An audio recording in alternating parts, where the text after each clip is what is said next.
Welcome to studio in Telugu. ముందుగా headlines. వ్యవసాయానికి సంబంధించిన సాగునీటి ఇబ్బందులు తలెత్తకుండా పంట కాలువల ప్రతి ఎకరానికి నీరు అందేలా అధికారులంతా క్షేత్రస్థాయిలో దృష్టి.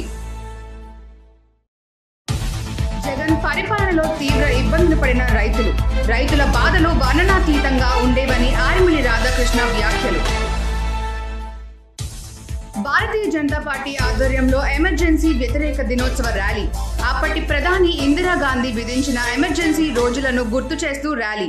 ఇక డీటెయిల్స్ చూస్తే పశ్చిమ గోదావరి జిల్లా కాంగ్రెస్ పార్టీ కార్యాలయంలో మాజీ పార్లమెంట్ సభ్యులు, మాజీ TTD board chairman Kanumuri Bapiraju జన్మదిన వేడుకలు భీమవరం కాంగ్రెస్ పార్టీ ఇన్ఛార్జ్ అంకెం సీతారాం ఆధ్వర్యంలో ఘనంగా నిర్వహించారు.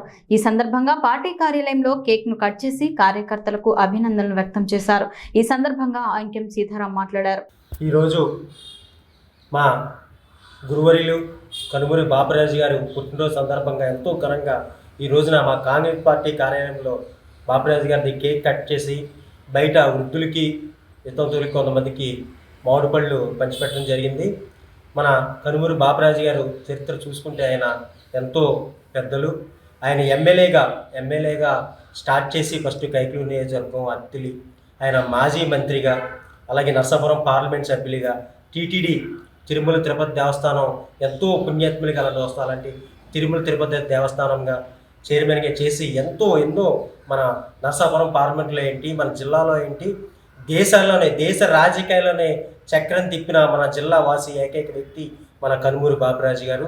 ఈరోజు మన జిల్లాలో మన రైల్వే డబుల్ లైన్ రావడానికి ఎంతో కృషి చేసి రైల్వే డబుల్ లైన్ తీసుకొచ్చిన ఘనత మన కనుమూరి బాపిరాజు గారిది. అలాగే మన భీమవరంలో ఈ రోజున భీమవరంలో పాస్పోర్ట్ కావాలంటే ఇది వరకు వైజాగ్ వెళ్ళి రోజులు తరబడి ఉండేవారు. అలాంటిది పాస్పోర్టు మనందరికీ దగ్గర చేరులోనే తీసుకొచ్చి మన భీమవరంలోనే పాస్పోర్ట్ తీసుకొచ్చిన ఘనత మన కనుమూరి బాపిరాజు గారిది. అలాగే కృష్ణా జిల్లాకి, పశ్చిమ గోదావరి జిల్లాకి ఇది వరకు వంతులు లేవు. అలాంటిది ఆయన ఆ రోజుల్లోనే ఉప్పుటేరు వంతెన మన ఏర్లపాడు నుంచి ఇలా జిల్లా కావడానికి ఉప్పుటేరు వంతెన చేశారు. అలాగే అన్నపూర్ణమ్మ గారు చూసుకోవాలి, ఎంతోమందికి సేవ, ఎవరికైనా ఒంట్లో బాగోలేదని వెళ్తే వాళ్ళని తీసుకెళ్ళి హాస్పిటల్లో జాయిన్ చేసి ఎంతో కేర్గా హైదరాబాద్ ఏంటి, కిమ్స్ హాస్పిటల్లో ఎంతోమందికి సేవ చేసిన ఘనత మన కనుమూరి బాపిరాజు గారిది, అలాగే అన్నపూర్ణమ్మ గారిది. ఆయన ఎన్నో సేవలు చేశారు భగవంతుడికి. ఆయనకి మా కాంగ్రెస్ పార్టీ భీమవరం నియోజకవర్గం నుంచి కనుమూరి బాపిరాజు గారికి జన్మదిన శుభాకాంక్షలు తెలియజేసుకుంటూ జై కాంగ్రెస్. రాష్ట్రంలో వ్యవసాయానికి సంబంధించి సాగునీటి ఇబ్బందులు తలెత్తకుండా పంట కాలువల శివారు ప్రతి ఎకరానికి నీరు అందేలా అధికారులంతా క్షేత్రస్థాయిలో దృష్టి పెట్టాలని రాష్ట్ర జల వనరుల అభివృద్ధి శాఖ మంత్రి నిమ్మల రామానాయుడు అన్నారు. ప్రస్తుత వర్షాకాలంలో ముంపు సమస్య ఎదురుకాకూడదన్నారు. అన్నదాతలకు మేలు జరిగేలా కాలువలు, డ్రైన్లలో అవసరమైన ప్రక్షాళన పనులను యుద్ధ ప్రాతిపదికన 10 రోజుల్లో మొదలు పెట్టేలా సమాయత్నం కావాలన్నారు. సచివాలయంలో మంగళవారం మంత్రి తన ఛాంబర్లో జల వనరుల శాఖ ప్రత్యేక ప్రధాన కార్యదర్శి జి సాయి ప్రసాద్, సలహాదారులు M Venkateswararao, engineering in chief Shri Narayana రెడ్డిలతో కలిసి శాఖకు సంబంధించిన ఉచిత ఇంజనీరింగ్ అధికారులు, అన్ని జిల్లాల ఎస్ఈలతో వీడియో సమావేశం నిర్వహించి సమీక్ష చేశారు. ఈ సందర్భంగా మంత్రి మాట్లాడారు. మిత్రులందరికీ కూడా ముందుగా నమస్కారాలు మీ అందరికి కూడా తెలియజేసుకుంటూ, గత 5 సంవత్సరాల వైఎస్ఆర్సీపీ పాలనంతా కూడా రైతు వ్యతిరేక పాలనగా, రైతు దగా పాలనగా జరిగినటువంటి పరిస్థితి ఏదైతే ఉందో అటువంటి దుస్థితి నుంచి మళ్ళీ ఒక రైతు ప్రభుత్వంగా, ఒక రైతు మేలు ప్రభుత్వంగా, వ్యవసాయాన్ని కాపాడుకునేటువంటి ప్రభుత్వంగా తెలుగుదేశం, జనసేన, బీజేపీ, ఎన్డీఏ ప్రభుత్వం పనిచేయాలనేటువంటి ఆలోచనతో నిన్న క్యాబినెట్లో చంద్రబాబు నాయుడు గారు ఇచ్చినటువంటి సూచనలతో ఏదైతే ఈ యొక్క సీజన్ ఏదైతే స్టార్ట్ అవుతూ ఉందో, వ్యవసాయ సీజన్ ఏదైతే స్టార్ట్ అవుతూ ఉందో, ఈ యొక్క సీజన్కి ఎటువంటి సాగునీటి ఇబ్బందులు తలెత్తకుండా ఆఖరి ఎకరం వరకు కూడా సాగునీటికి ఎట్లా మనం తీసుకెళ్ళగలుగుతాము, రైతులకి ఎట్లా మేలు చేయగలుగుతాము అనేటువంటి అంశాలు ఏవైతే నిన్న చంద్రబాబు నాయుడు గారు క్యాబినెట్లో తీసుకున్నారో దాని మీద ఈరోజు ఏదైతే మా ప్రిన్సిపల్ సెక్రటరీ, అదేవిధంగా ఈఎన్సి, అదేవిధంగా మన సలహాదారులు, అదేవిధంగా రాష్ట్రాల్లో ఉన్నటువంటి సిఈలు, ఎస్సీలు వంటి ఉన్నత అధికారులందరితోటి కూడా ఈరోజు సమీక్ష జరపడం జరిగింది. అందులో చాలా క్లియర్గా ఏదైతే ఇమ్మీడియట్లీ రైతులకి మేలు చేసేటువంటి ఏవైతే మనం చేయాలో ఆ పనుల్ని టేకప్ చేయాలి. పర్టికులర్గా ఏదైతే ఇప్పుడు కొంత మనం ధవళేశ్వరం బ్యారేజ్ నుంచి కొంత నీటిని విడుదల చేస్తున్నప్పటికీ కూడా ఏదైతే కింద ప్రతిబంధకాలు ఏవైతే ఇంకా ఏర్పడుతూ ఉన్నాయో వాటిని ఎట్లా అధిగమించాలి. అదేవిధంగా రేపు నాగార్జున సాగర్ కానీ, శ్రీశైలం కానీ లేదా ఇతరత్ర జలాశయాలు రేపు రైన్స్ వచ్చిన తర్వాత వాటిని నిండుకున్నప్పుడు ఆ వాటర్ని కూడా మనం ఎట్లా యూటిలైజ్ చేసుకోవడానికి ఇప్పటి నుంచే ఎట్లా మనం ప్రికాషన్స్ తీసుకోవాలి, వీటన్నిటి మీద కూడా మరి ఈరోజు అంటే ఏదైతే పర్టికులర్గా కెనాల్స్, కాలువలు ఏవైతే ఉన్నాయో, డ్రైన్స్ ఏవైతే ఉన్నాయో వీటినన్నిటినీ కూడా యుద్ధ ప్రాతిపదికన ప్రక్షాళన పనులు మనం చేపట్టాలి.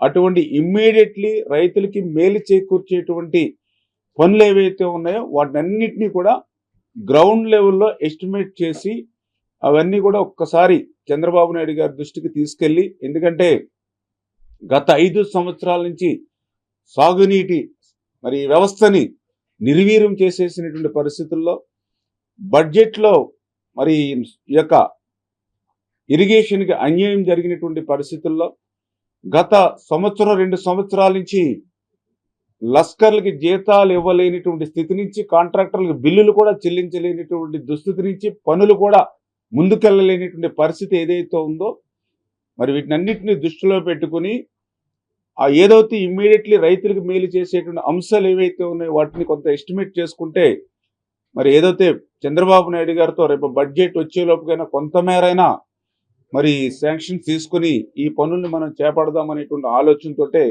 ఈరోజు ప్రత్యేకంగా రివ్యూ తీసుకున్నామనే విషయాన్ని సందర్భంగా మరి తెలియజేసుకుంటూ, అందులో ప్రత్యేకించి ఏదైతే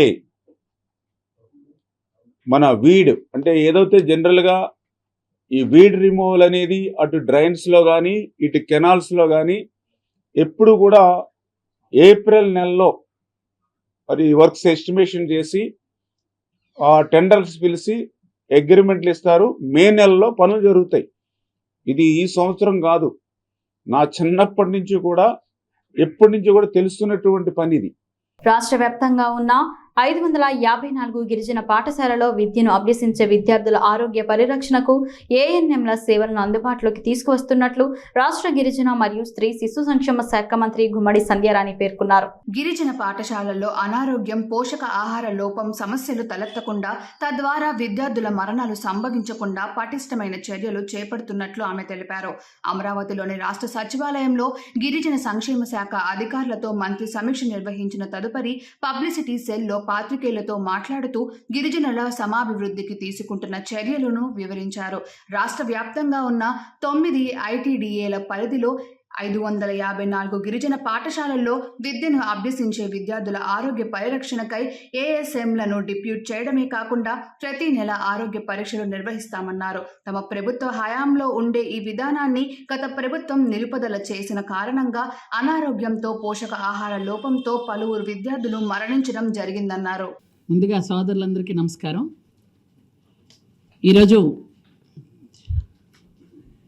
గిరిజన సంక్షేమ శాఖ అధికారులతో ఒక సమావేశం ఏర్పాటు చేసుకోవటం జరిగింది. ముఖ్యంగా రాష్ట్రంలో మీ అందరికీ తెలుసు ఐటీడీఏలు 9 ఉన్నాయి. మొత్తం రాష్ట్రంలో ఉన్నటువంటి అన్ని ఐటీడీఏల్లో స్కూల్స్ కానీ, హాస్టల్స్ కానీ, ఐటీడీఏ పరిధిలో ఉన్న రోడ్స్ కానీ, వెల్ఫేర్ అంతా ఎలా జరుగుతుంది అని, అభివృద్ధి సంక్షేమం ఏ విధంగా జరుగుతుందో అని ఒకసారి వాళ్ళు చెప్పటం, పరిస్థితులన్నీ తెలుసుకోవడానికి ఈరోజు వాళ్ళతో పాటు ఒక సమావేశం ఏర్పాటు చేసుకున్నాం. ముఖ్యంగా గత ప్రభుత్వంలో చాలా వరకు పెండింగ్ బిల్స్ ఉండిపోవటం, పెండింగ్ చాలా ఉండిపోవడం వల్ల కొన్ని పనులు జరగలేదని అధికారులు కూడా చెప్పారు. ముఖ్యంగా నేను మొదటి సంతకం ట్రైబల్ వెల్ఫేర్ స్కూల్స్లో ఏఎన్ఎంలను అపాయింట్ చేయాలి అని పెట్టడం జరిగింది. దానికోసంగా ముందుగా 554 స్కూల్స్లో ముందు ఏఎన్ఎంఎల్ని అక్కడ డిప్యుటేషన్లో వేయడం జరుగుతుంది ఫస్ట్. ఎందుకంటే ట్రైబల్ స్కూల్స్లో పిల్లలు అనారోగ్య కారణాల వల్ల చనిపోవటం కానీ, అలాగే బాగా ఎనిమిగ్గా ఉండి పిల్లలు ఇబ్బంది పడడం కానీ ఇవన్నీ జరుగుతున్నాయి. కాబట్టి ఇంకా చంద్రబాబు నాయుడు గారు ముఖ్యమంత్రిగా ఉండేటప్పుడు ఈ పథకం ఏం కొత్తది కాదు. బాబు గారు ముఖ్యమంత్రిగా ఉండేటప్పుడే ఏఎన్ఎంస్ని ప్రతి హాస్టల్స్లో వేసి అక్కడున్న పిల్లలకి ఆరోగ్యాన్ని పర్యవేక్షణ అనేది జరుగుతుండేది. అలాగే మంత్లీ వన్స్ డాక్టర్ కూడా వెళ్ళి హాస్టల్స్లో పిల్లల్ని పరీక్షించే పరిస్థితి కూడా అప్పుడు ఉండేది. ఆ పరిస్థితి మళ్ళీ ఇప్పుడు కొనసాగించాలని వాళ్ళకి తెలియజేస్తూ, అలాగే ఫీడర్ అంబులెన్స్లు ఏమున్నాయో అప్పుడు దానివల్ల కొండల మీద గిరిశిఖర గ్రామాల్లో ఉన్నవాళ్ళు కిందకు వచ్చి హెల్త్ ఇబ్బంది లేకుండా ఉండేది. మళ్ళీ ఫీడర్ అంబులెన్స్లు కూడా కొనసాగించాలని, అలాగే తల్లి బిడ్డ ఎక్స్ప్రెస్తో ఎవరైతే ప్రసవ అనంతరం తల్లి బిడ్డను తీసుకొని వాళ్ళ గమ్యస్థానాలకు చేర్చడానికి ఆ వెహికల్ ఉపయోగించేవాళ్ళు. అది ఇప్పుడు చాలా వరకు ఉపయోగంలో లేకుండా అయిపోయింది. కాబట్టి తల్లి బిడ్డ ఎక్స్ప్రెస్ని ఉపయోగించాలని, అలాగే హాస్టల్స్లో ఇంతకు పూర్వం ఎలాగైతే స్టడీ అవర్స్ ఉండేవో అలాగే స్టడీ అవర్స్ మళ్ళీ ఏర్పాటు చేయటం. ఇప్పుడు ఇంత పూర్వం హాస్టల్స్లో టీచర్స్ కొరతుందని మన వాళ్ళందరూ చెప్పడం జరిగింది. అయితే మెగా డిఎస్సితో చంద్రబాబు నాయుడు గారు మొదటి సంతకం పెట్టడం, మెగా డిఎస్సి ఏవైతే 16,400 పోస్టులు ఉన్నాయో అందులో 2,024 పోస్టులు కేవలం ఎస్టీస్కే ఉన్నాయి. వాటి వల్ల ఉపాధ్యాయుల కొరత కూడా ట్రైబల్ డిపార్ట్మెంట్కి తీరింది. కాబట్టి పిల్లలు చక్కగా చదువుకోవడానికి కూడా అవకాశం ఉంది. అది కూడా ఇప్పుడు మనం మెగా డిఎస్సి ద్వారా టీచర్స్ని కూడా తీసుకోవడానికి అవకాశం ఉంది. కాకినాడ సిటీ 35వ వార్డులో గల మందపాటి ఉదయ భాస్కర్ రాజు ఆధ్వర్యంలో కాకినాడ సిటీ ఎమ్మెల్యే వనమాడి కొండబాబు పుట్టినరోజు సందర్భంగా కేక్ కటింగ్ చేసి పేదలకు, మహిళలకు చీరలు పంపిణీ చేయడం జరిగింది. ఈ కార్యక్రమంలో మందపాటి ఉదయ భాస్కర్ రాజు మాట్లాడుతూ ఈ జన్మదిన వేడుకలకు ముఖ్య అతిథులుగా మల్లిపూడి వీరు మరియు అమన్ జైన్ హాజరవ్వడం జరిగిందని తెలియజేశారు. మరియు పసుపులేటి వెంకటేశ్వరరావు మాట్లాడారు. కాకినాడ సిటీ వనమాడి వెంకటేశ్వరరావు కొండబాబు గారి యొక్క జన్మదిన శుభాకాంక్షలు 35వ వార్డులోని మా కార్యకర్తలు మరియు మా మందపాటి భాస్కర్ గారు ఆధ్వర్యంలో భారీ ఎత్తున కేక్ కట్ చేసి మరి పేదలకి, స్త్రీలకి చీరలు పంపిణీ చేశారు. దీనికి ముఖ్య అతిథులుగా మన టౌన్ ప్రెసిడెంట్ వీరు గారు, అమర్ జైన్ గారు, తర్వాత మా వార్డు బోరయ్య గారు, చన్నంచెట్టి గోవిందరాజులు గారు, చిట్టుబాబు మన గోవింద్ గారు, తర్వాత రాయుడు నాగేశ్వరరావు గారు, తర్వాత నాదేళ్ల నరసింహరావు గారు, తర్వాత రాజు గారు, మా సీని గారు, మొత్తం మా కాకినాడ 35వ వార్డులో ఉన్న సభ్యులందరూ కూడా వచ్చి ఈ కార్యక్రమంలో పాల్గొని విజయవంతం చేయాలని చేశారు. కొండబాబు గారికి ఆరోగ్యాలు ఇచ్చి ఆ నౌకాలమ్మ తల్లి దయ వలన ఆయన సుఖ సంతోషాలతో ఉండాలని ప్రజల్ని ఎల్లవేళలో కాపాడుతూ మాకు ఇంత విజయాన్ని కాకినాడ చరిత్రలోనే ఆయన రికార్డు బదలగొట్టి ఎమ్మెల్యేగా నెగ్గడం మాకు చాలా ఆనందం. దాంతోపాటు ఈరోజు పుట్టినరోజు జరుపుకోవడం ఇంకా ఆనందంగా ఉందని మా కాకినాడ 35వ వార్డు తరఫున కోరుచున్నాను. ఇట్లు పసుపులేటి వెంకటేశ్వరరావు, కాకినాడ 35వ వార్డు. తనకు శాసనసభ్యులు ఆరిమిలి గత జగన్ పరిపాలనలో 5 ఏళ్లలో రైతులు ఆకుమడి దగ్గర నుండి కోతల సమయం వరకు రైతుల బాధలు వర్ణాతీతంగా ఉండేవని తనకు శాసనసభ్యులు ఆరిమిలి రాధాకృష్ణ అన్నారు. తనకు ఉమ్మడి పార్టీ కార్యాలయంలో ఏర్పాటు చేసిన విలేకరుల సమావేశంలో ఆయన మాట్లాడారు. జగన్మోహన్ రెడ్డి గారి పరిపాలనలో ఉన్నటువంటి 5 సంవత్సరాలు కూడా రైతులందరూ కూడా తీవ్రమైనటువంటి ఇబ్బందులు పడ్డారు. రైతులు ఆకుమడులు వేసుకున్నప్పటి నుంచి కోతలై ధాన్యం మిల్లుకు పోయే వరకు కూడా రైతుల బాధలు వర్ణనాది దుర్మార్గంగా వ్యవహరించారు.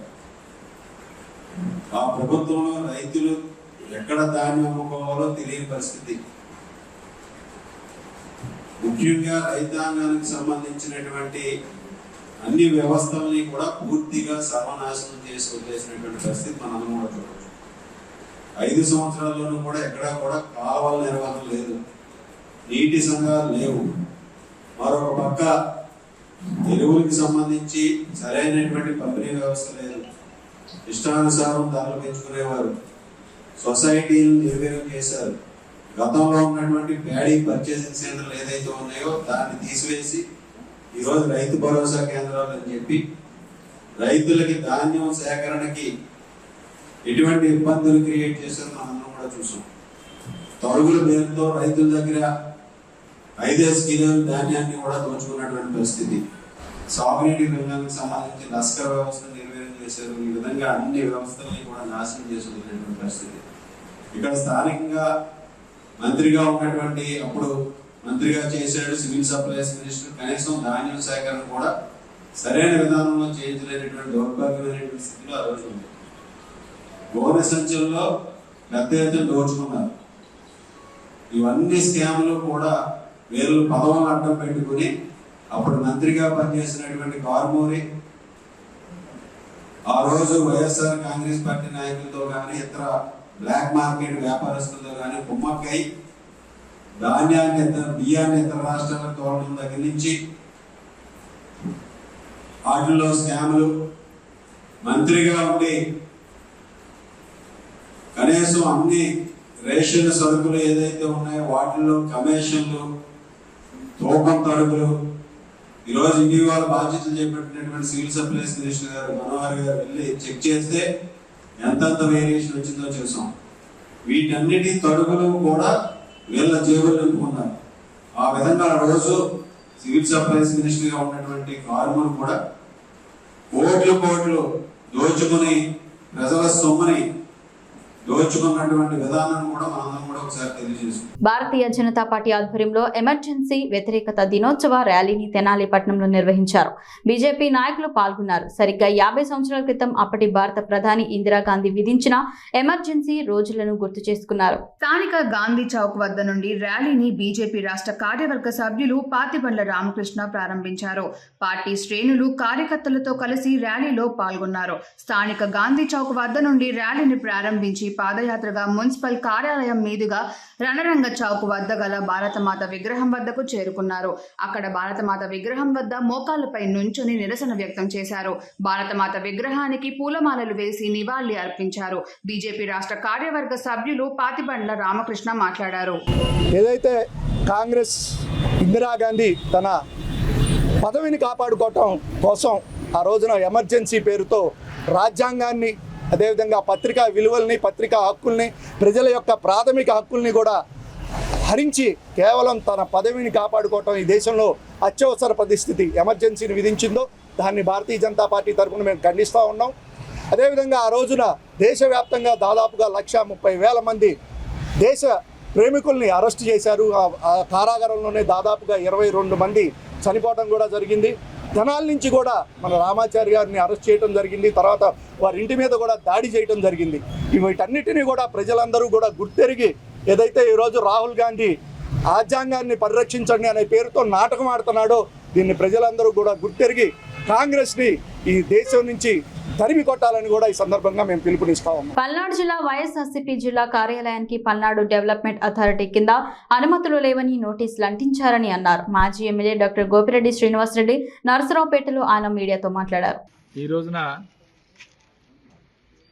పల్నాడు జిల్లా వైఎస్ఆర్ కాంగ్రెస్ పార్టీ కార్యాలయం నుంచి ఈ యొక్క మీడియా సమావేశం నిర్వహించడం జరుగుతోంది. ఎందుకు ఈరోజు ఇక్కడ మీడియా సమావేశం ఏర్పాటు చేయడం జరిగిందంటే, ముఖ్యంగా ఈరోజు ఈ యొక్క కార్యాలయానికి అనుమతులు లేకుండా కట్టించారని చెప్పి ఈరోజు ఒక నోటీసు మాకు పల్నాడు అర్బన్ డెవలప్మెంట్ అథారిటీ నుంచి ఒక నోటీస్ అందించడం జరిగింది. గత 4-5 రోజుల నుంచి రాష్ట్రం అంతా కూడా వైఎస్ఆర్ కాంగ్రెస్ పార్టీ కార్యాలయాలకు అనుమతులు లేవని ఈ ప్రభుత్వం తాడేపల్లిలోని వైఎస్ఆర్ కాంగ్రెస్ పార్టీ కార్యాలయాన్ని కూల్చివేసే కార్యక్రమం చేయటం జరిగింది. హైకోర్టుకు వెళ్ళి మరి ఆర్డర్ తీసుకొచ్చినా సరే అది ఆర్డర్ మాకు చేతికి అందే లోపు, అంటే ఆర్డర్ అంత ముందు రోజు కోర్టు నుంచి ఇచ్చిన తర్వాత ఆర్డర్ కాపీ తీసుకోవడం జనరల్గా మరుసటి రోజు ఉంటుంది కోర్టు ఆర్డర్ కాపీ. ఈ ఆర్డర్ కాపీ వచ్చే లోపే ఉదయం 5 గంటలకే ప్రారంభించి ఈ యొక్క తాడేపల్లిలోని వైఎస్ఆర్ కాంగ్రెస్ పార్టీ కార్యాలయం కట్టడం నిర్మాణంలో ఉన్న కార్యాలయాన్ని కూల్చివేసిన సంగతి మనందరికీ తెలిసిన విషయం. ఆ తర్వాత జిల్లాల వారీగా కూడా ఈ యొక్క ఆఫీసులన్నింటినీ కూడా అనుమతులు లేవు, వీటన్నిటికి కూడా నోటీసులు ఇచ్చే కార్యక్రమం చేయటం. ముఖ్యంగా ఈరోజు మన పల్నాడు జిల్లా ఆఫీసుకు కూడా ఈరోజు నోటీసులు అంటించే కార్యక్రమం చేయటం జరిగింది. దీని మీద అనుమతుల గురించి ఒక్కసారి మీ ద్వారా ప్రజలందరికీ మీడియాకి తెలియజేయాలనే కారణంతో ఈరోజు ఈ కార్యక్రమాన్ని ఏర్పాటు చేయడం జరిగింది.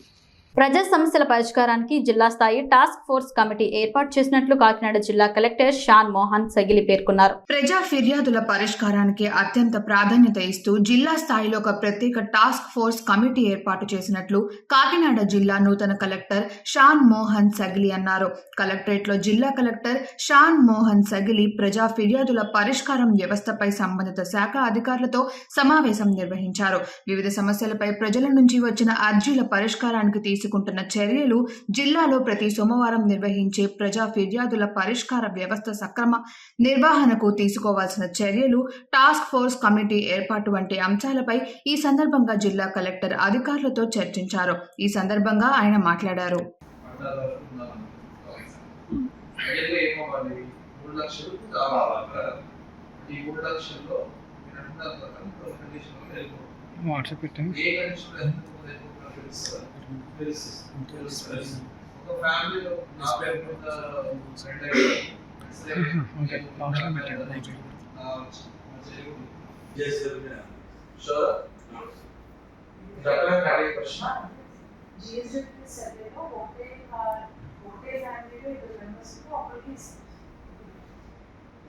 రేషన్ కార్డు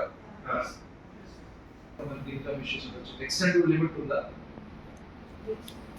50 ఎకరాలు ఒకరి పేరు మీద ఉన్నవాడు వస్తే ఇప్పుడు 10 ఎకరాలు ఉన్న ఒకటే అమౌంట్, 2 ఎకరాలు ఒకటే అమౌంట్.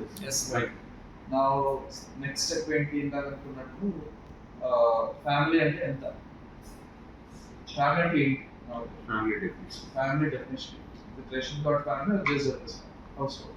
జేసీ ఫ్యామిలీ అనేది ఉండదు, హౌస్ హోల్డ్ పర్సెంట్ వెరిఫికేషన్ ఇచ్చారు సార్, అంటే సిస్టమ్ జనరేట్ నేమ్స్ ఇచ్చారు సార్. అందులో చాలా వరకు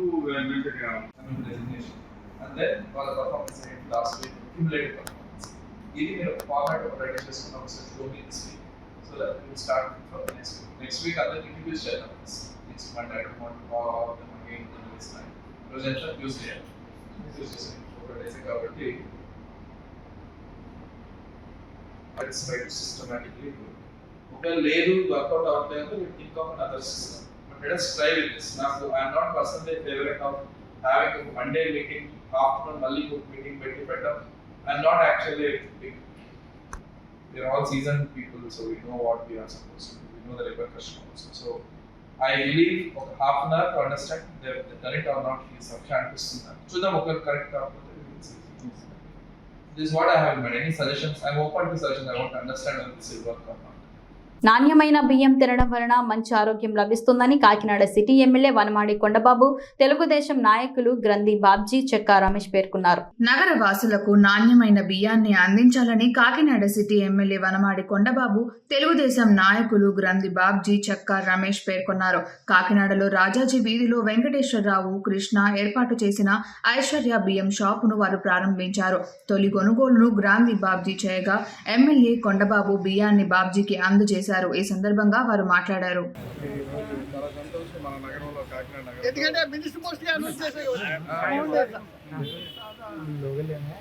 ఈరోజు మన కాకినాడ నగరంలో కొత్తగా ఐశ్వర్య బియ్యం దంపుడు బియ్యం ఈరోజు షాప్ కొత్తగా ఓపెన్ చేసుకోవడం జరిగింది. చాలా సంతోషం. ఈరోజు బియ్యంలో మంచి క్వాలిటీ ఉంటేనే ఆరోగ్యం ఉంటాం. ఈరోజు అందులోకి బియ్యం చాలా బ్రాండ్స్ ఉన్నాయనుకోండి, చాలామంది చాలా రకాల బ్రాండ్లు వాడుతుంటారు. దంపుడు బియ్యం తింటే ఆరోగ్యం ఉంటాం అన్నది ఈరోజు ప్రధానంగా డాక్టర్లు చెప్తున్నారు, అందరూ చెప్తున్నారు. ఆ సందర్భంగా ఈరోజు మన కాకినాడ నగరంలో ఐశ్వర్య బియ్యం దంపుడు బియ్యం ఈరోజు కొత్తగా షాప్ ఏర్పాటు చేసుకోవడం జరిగింది. అదేవిధంగా భవిష్యత్తులో ఈరోజు ఏదైతే మన కనకరాజు గారి బ్రదరు వెంకటేశ్వరరావు కొత్తగా షాప్ ఓపెన్ చేశారు. ఈ షాపు దినదిన అభివృద్ధి చెంది భవిష్యత్తులో మరి ఇక్కడే కాదు మంచి వ్యాపారంగా తయారయ్యి ఇక్కడ కాకినాడ సిటీలో ఇక్కడే కాకుండా దేవాలయం మీద కాకుండా భవిష్యత్తులో జగన్నాపురం బ్రాంచ్ అయితే స్థాయికి ఎదగాలని ఈరోజు ఇలాంటి బ్రాండ్లు ఒక మంచి క్వాలిటీ ఉన్న బియ్యం బ్రాండ్లు కూడా ఇంకా రావాలని కోరుకుంటూ శుభాకాంక్షలు తెలియజేస్తాను. ఐశ్వర్య బ్రాండ్ బియ్యాన్ని ఈ కాకినాడలో తాళ్ళూరు వారు తీసుకోవడం, దాన్ని ప్రారంభించడం, అది మన కొండబాబు గారి చేతుల మీద ప్రారంభించడం మనందరికీ కూడా చాలా గర్వకారణం. ఈ దంపుడు బియ్యం అనేటువంటిది మీరందరూ ఒక 3 నెలలు వాడి చూస్తే ఖచ్చితంగా మీకు ఉండేటువంటి షుగరు, బీపీలు ఇవన్నీ కూడా తగ్గుతాయనేటువంటి ప్రజలు చెప్తున్నటువంటి మాట. నేను కూడా వాడలేదు, మీరు తీసుకున్నారు కనుక రేపటి మేము కూడా ఒక 3 నెలలు ఇదే బియ్యాన్ని వాడాలని అనుకుంటున్నాం. ఖచ్చితంగా ప్రజలందరూ కూడా మీ ఆరోగ్యానికి షుగర్ కంట్రోల్ అయితే ఇందుకు మించినటువంటి మందు ఏది కూడా లేదు. ప్రతి ఒక్కరు దీన్ని వాడి దాని తాలూకు రిపోర్ట్ మళ్ళీ ఈ షాప్లో చెప్పినట్టయితే బాగుంటుంది. 1కి 10 మంది మనం మార్కెటింగ్ చేసిన వాళ్ళు అవుతాం. ఖచ్చితంగా కొండబాబు గారు ఓపెన్ చేసింది ఏదైనా కూడా మంచి వృద్ధిలోకి వస్తుంది. ఎందుకంటే మేము 2014లో మా స్కూలు కొండబాబు చేతుల మీద ప్రారంభించడం జరిగింది. గణపతి శాస్త్రి గారు, కొండబాబు. మేము ఒక 3-4 ఏళ్ళు ఇబ్బంది పడినా ఇవాళ చాలా హ్యాపీగా ఆ స్కూల్ రన్ చేస్తున్నాం. అలాగే ఈ వ్యాపారం కూడా దినదాపి చెందుతున్నటువంటి మా నమ్మకం. గుంటూరు జిల్లా కలెక్టర్గా నాగలక్ష్మి బాధ్యతలు స్వీకరించారు. అనంతరం కలెక్టర్ నాగలక్ష్మి మీడియాతో మాట్లాడారు. అందరికీ కూడా నమస్కారం. నేను నాగలక్ష్మి. ఇవాళ గుంటూరు జిల్లా కలెక్టర్గా ఛార్జ్ తీసుకోవడం జరిగింది. మనకి రాష్ట్ర ప్రభుత్వం ప్రయారిటీస్ మేరకు జిల్లాల్లో అన్ని పనులు కూడా ప్రగతిలో పెట్టడానికి, అభివృద్ధి బాటలో జిల్లాని ఇంకా కూడా ముందుకు తీసుకెళ్ళడానికి ఖచ్చితంగా అందరితో కలిసి ప్రజాప్రతినిధులైనా, అధికారులైనా, ఎన్జిఓస్, ప్రజలు, మీడియా మిత్రులు అందరితో కూడా కలిసి పనిచేయాలనే ఉద్దేశంతో ఉన్నాను. ఇదే కాకుండా మనకి ప్రజలకి కూడా వాళ్ళకి ఏదైనా సమస్యలు ఉన్నా, ఫిర్యాదులు ఉన్నా ఎప్పుడు కూడా మనకి ఆఫీషియల్ ఫోన్ ద్వారా కానీ, మెయిల్ ద్వారా కానీ ఆఫీస్లో కూడా అందుబాటులో ఉంటానని తెలియజేయించున్నాను. నాకు ఈ అవకాశం ఇచ్చిన రాష్ట్ర ప్రభుత్వానికి, తర్వాత గౌరవ ముఖ్యమంత్రి గారికి ధన్యవాదాలు తెలుపుకుంటూ, నేను ముందు పనిచేసిన జిల్లాలోనే మళ్ళీ కలెక్టర్గా పనిచేయడానికి అవకాశం వచ్చిన దానికి నేను చాలా సంతోషిస్తున్నాను. సో ఇవాళ మీ అందరికీ కూడా తెలియజేస్తూ ధన్యవాదాలు తీసుకుంటాను. Thank you. మీ పరిధిలోనే, గుంటూరు పరిధిలోనే అమరావతి రాజధాని కూడా మీ పరిధిలోనే ఉంటుంది. ఇక్కడ ప్రభుత్వం మీ మీద బాధ్యతగా మీకు ఈ అవకాశం కల్పించింది. ఎలా భావిస్తారు? నేను ఆల్రెడీ చెప్పాను, నాకు ఇప్పుడు రాష్ట్రంలో మీరు అన్నట్టు గుంటూరు అనేది మనకు అమరావతి ఉంది కాబట్టి చాలా ఇంపార్టెంట్ ప్రాంతము. సో ఈ అవకాశం నాకు ఇచ్చిన దానికి చాలా సంతోషంగా ఉంది, గర్వంగా కూడా ఉంది. అదే రకంగా ఈ పెద్ద బాధ్యత కాబట్టి రెస్పాన్సిబుల్గా చేయాలనే ఉద్దేశంతో, ఖచ్చితంగా చేద్దామనే ఉద్దేశంతోనే వచ్చున్నాను. జిల్లాలో ఉన్న సమస్యలు కానీ, ఇక్కడ ఉన్న ప్రాబ్లమ్స్ కానీ, ఇష్యూస్ కానీ మనం ఇంకా తెలుసుకున్న తర్వాత ఆబ్వియస్లీ మనకి సిఆర్డిఏ సంబంధించిన యాక్టివిటీస్కి సెపరేట్గా ఎస్టాబ్లిష్మెంట్ ఉంది. సో జిల్లా నుంచి సిఆర్డిఏకి కావాల్సిన సపోర్ట్ అంతా కూడా ఖచ్చితంగా జిల్లా యంత్రాంగం నుంచి అందిస్తాము. అదే రకంగా జిల్లాకి కావాల్సిన పనులు కూడా విడిగా కాన్సన్ట్రేట్ చేసి చేస్తాం. వార్తలు ముగించే ముందు హెడ్లైన్స్ మరోసారి. వ్యవసాయానికి సంబంధించిన సాగునీటి ఇబ్బందులు తలెత్తకుండా పంట కాలువల ప్రతి ఎకరానికి నీరు అందేలా అధికారులంతా క్షేత్రస్థాయిలో దృష్టి. జగన్ పరిపాలనలో తీవ్ర ఇబ్బందులు బాధపడిన రైతులు, రైతుల బాధలు వర్ణనాతీతంగా ఉండేవని ఆర్మిలి రాధాకృష్ణ వ్యాఖ్యలు. భారతీయ జనతా పార్టీ ఆధ్వర్యంలో ఎమర్జెన్సీ వ్యతిరేక దినోత్సవ ర్యాలీ. అప్పటి ప్రధాని ఇందిరాగాంధీ విధించిన ఎమర్జెన్సీ రోజులను గుర్తు చేస్తూ ర్యాలీ. స్టూడెంట్ తెలుగు న్యూస్ ఇంతటితో సమాప్తం. తిరిగి రేపటి బులెటిన్లో మళ్ళీ కలుసుకుందాం. అంతవరకు సెలవు. నమస్కారం.